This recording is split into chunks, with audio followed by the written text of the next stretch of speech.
Astro Prasad viewers அனைவருக்கும் வணக்கம். நீங்கள் இன்னும் நம்ம சேனலை சப்ஸ்கிரைப் பண்ணி பார்க்கலன்னா இப்போயே சப்ஸ்கிரைப் பண்ணிக்கோங்க.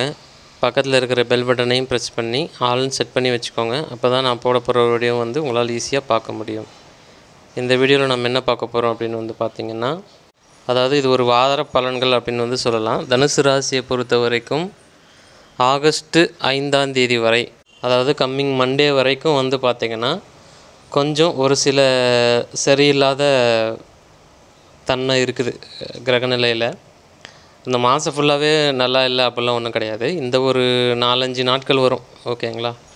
செவ்வாய், புதன், வியாழன், வெள்ளி, சனி, கிட்டத்தட்ட ஒரு வாரம்னு வச்சுக்கோங்களேன். ஸோ இந்த ஒரு வாரம் பார்த்திங்கன்னா உங்களுக்கு கொஞ்சம் ஸ்ட்ரகிள்ஸ் வரக்கூடிய ஒரு அமைப்பு. ஸ்ட்ரகிள்ஸ்னால் பயப்படுற அளவுக்கானு கேட்டால் பயப்படுற அளவுக்கு ஒன்றும் இல்லை. ஆனால் உங்களுக்கு ஒரு முக்கியமான விஷயம் சொல்கிறேன், அதை வச்சு நீங்கள் புரிஞ்சிக்க முடியும். உங்களுடைய உயிர்த்தன்மை அப்படின்னு ஒன்று இருக்குது, ஓகேங்களா. அதாவது சிந்தனை, தெளிவு எல்லாமே அதுதான். ஒரு மனுஷன் இருக்கிறான் அப்படின்னா அந்த மனுஷனோட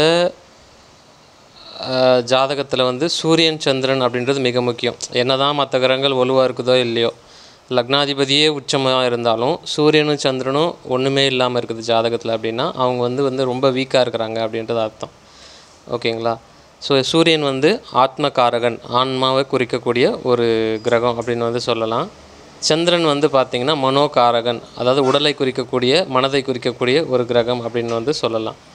ஸோ இப்படி இருக்கும்போது இந்த ஒரு வாரம் ஆல்ரெடி ஆடி மாதம் சூரியன் 8ஆம் இடத்துல மறைஞ்சிருக்கிறாரு. இப்போ சந்திரனும் 8ஆம் இடத்தை நோக்கி போயிட்டுருக்கிறாரு அப்படின்னு ஒரு அமைப்பு இருக்குது. அதாவது இந்த வாரம் சந்திராஷ்டமம் சனி, ஞாயிறு, திங்கள், அந்த 3 நாட்கள் சந்திராஷ்டம தினங்களாக இருக்குது உங்களுக்கு தனுசு ராசியை பொறுத்த வரைக்கும். அது வரைக்கும் பார்த்திங்கன்னா உங்களோட உயிர்த்தன்மை ரொம்ப கம்மியாகும் அப்படின்னு சொல்லலாம். உயிர்த்தன்மைன்னா என்ன சார் அப்படின்னு கேட்டிங்க அப்படின்னா, இப்போ உங்களுக்குள்ளே உயிர் இருக்கிறது இல்லையா, உயிர் இருக்கிறதுனால தானே நீங்கள் இப்போ இயங்குறீங்க, ஓகேங்களா. ஸோ அந்த உயிருக்கு ஒரு அளவு அப்படின்றது இருக்குது. இப்போ அதிகமான உயிரோட்டம்னு வச்சுக்கலாம். உயிரோட்டம்னா புரியும்னு நினைக்கிறேன், ஓகேங்களா. ஏன்னா உயிர் ஒரு பொருள் கிடையாது. அது ஒரே ஒரு சாக்லேட் கிடையாது, அப்படி கொடுத்து அப்படி வாங்கிக்கிற மாதிரி ஒரு பொருள் கிடையாது. அது ஒரு அளவுன்னு வச்சுக்கோங்க. ஒரு திரவமாக ஞாபகம் வச்சுக்கோங்களேன். திரவம் கிடையாது, ஆனால் திரவமாக உங்களுக்கு ஞாபகம் வச்சுக்கோங்க. லிக்விட் ஃபார்மில் இருக்கிற மாதிரி ஞாபகம் வச்சுக்கோங்க. இப்போ உங்களுக்குள்ளே அந்த உயிர் இருக்குது, ஓகேங்களா. அதனால தான் நீங்கள் இயங்குறீங்க. அது இல்லைன்னா நம்மளை பிணம்னு சொல்லிவிடுவாங்க. ஸோ இப்போ அது இருக்குது, அதனால தான் நம்ம இயங்குகிறோம். அது அதிகமாக இருக்குது, உயிரோட்டம் அதிகமாக உடம்புல இருக்குது அப்படின்னா நீங்கள் ரொம்ப தெளிவாக இருப்பீங்க, பிரைட்டாக இருப்பீங்க. ஃபேஸை பார்த்த உடனே அப்படியே உங்கள்கிட்ட பழகணும்னு தோணும். ரொம்ப ஆரோக்கியமாக இருப்பீங்க. நீங்கள் நினச்ச மாதிரி செஞ்சு முடிப்பீங்க, ஓகேங்களா. உயிரோட்டம் ரொம்ப எந்தளவுக்கு கம்மியாக இருக்குதோ நீங்கள் ரொம்ப சுணங்கிடுவீங்க. புலம்பிகிட்டே இருப்பீங்க.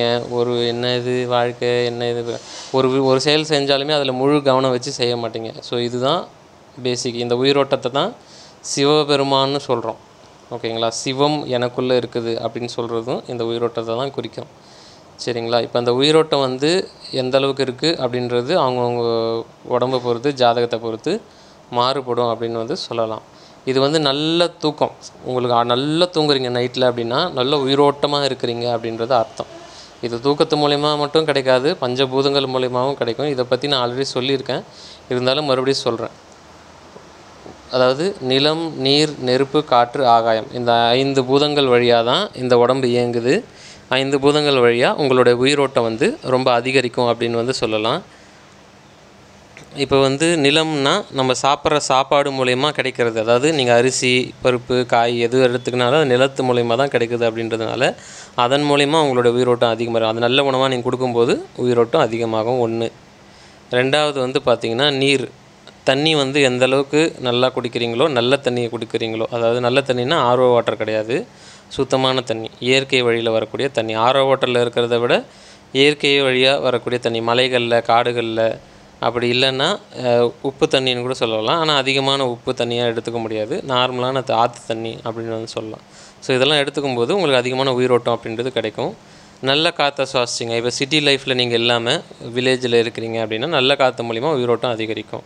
நிலம், நீர், அதுக்கப்புறம் காற்று சொன்னால் நெருப்பு டெய்லி எக்ஸசைஸ் பண்ணி ஒரு 1/2 hour ஜாகிங் பண்ணுறீங்க, அதுக்கு அப்படி இல்லைன்னா ஏதோ ஒரு யோகா பண்ணுறீங்க, ஒரு உடற்பயிற்சி செய்கிறீங்க அப்படின்னா வெப்பம் கிடைக்கும் நமக்கு. உடம்புலேருந்தே வெப்பம் வந்து உருவாகும். ஸோ நெருப்பு கிடைக்கும். இப்போ ஆகாயம் அப்படின்ற கடைசி ஒன்று வந்து பார்த்திங்கன்னா தூங்குறது மூலிமா கிடைக்கும். நல்லா தூக்கம் அப்படின்றது மூலிமா கிடைக்கும். இல்லை யோக பயிற்சிகள் பயிற்சி பண்ணாலும் கிடைக்கும். ஸோ இந்த 5 பூதங்கள் மூலயமா தான் உங்களுக்கு உயிரோட்டம் அதிகரிக்கும் அப்படின்னு வந்து சொல்லலாம்.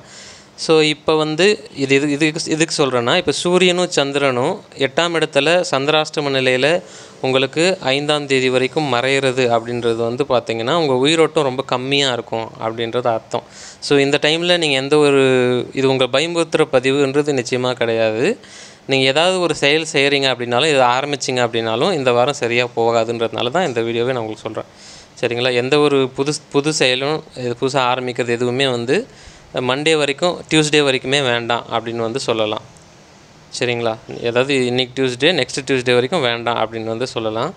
அதே மாதிரி வண்டி வாகனத்தில் போகும்போதெல்லாம் ரொம்ப ஜாக்கிரதையாக போகணும். சூரியன் சந்திரன் எல்லாமே 8ஆம் இடத்துல மறைஞ்சு சந்திராஷ்டம நிலையில் இருக்கிறதுனால கவனமாக இருக்க வேண்டிய வாரம் அப்படின்னு வந்து சொல்லலாம்.